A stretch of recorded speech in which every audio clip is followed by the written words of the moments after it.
Welcome back. இன்றைக்கி வந்துட்டு முறுக்கு செய்கிறதுக்கு ரெடிமேட் மாவு தான் எடுத்திருந்தேன். 2 கப்புக்கு 1/2 கப்பு கடலை பொட்டுக்கடலையை பவுட்ரு பண்ணி சேர்த்துக்கிட்டு, மிளகாத்தூள் வேணான்னா நீங்கள் வெறுந்தே கூட செஞ்சுக்கலாம்.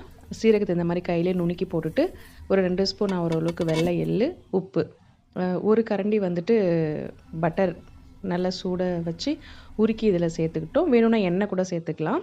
இது நல்லா மிக்ஸ் பண்ணிவிட்டு கொஞ்சம் கொஞ்சமாக தண்ணி ஊற்றி இந்த மாதிரி மாவு பதத்துக்கு பிசைஞ்சிட்டு, இந்த மாதிரி மோல்டு இருக்குது இல்லைங்களா, அதில் எண்ணெய் தடவிட்டு மாவு போட்டு முறுக்கு பிழிஞ்சா ஈஸியாக முறுக்கு ரெடி ஆகிடும். நம்ம கஷ்டப்பட்டு மாவு அரைச்சி செஞ்சால் தான் டேஸ்ட்டாக வரும்னு இல்லை, இந்த மாதிரி செஞ்சு பாருங்கள். ரொம்ப டேஸ்ட்டாக கிறிஸ்பியாக சூப்பராக இருக்கும். இந்த கொதிக்கிற சத்தெல்லாம் அடங்கின உடனே முறுக்கு எடுத்துடலாம். இங்கே பாருங்கள், இவ்வளோ முறுக்கு வந்தது, எவ்வளோ கிறிஸ்பியாக இருக்குதுன்னு பாருங்கள்.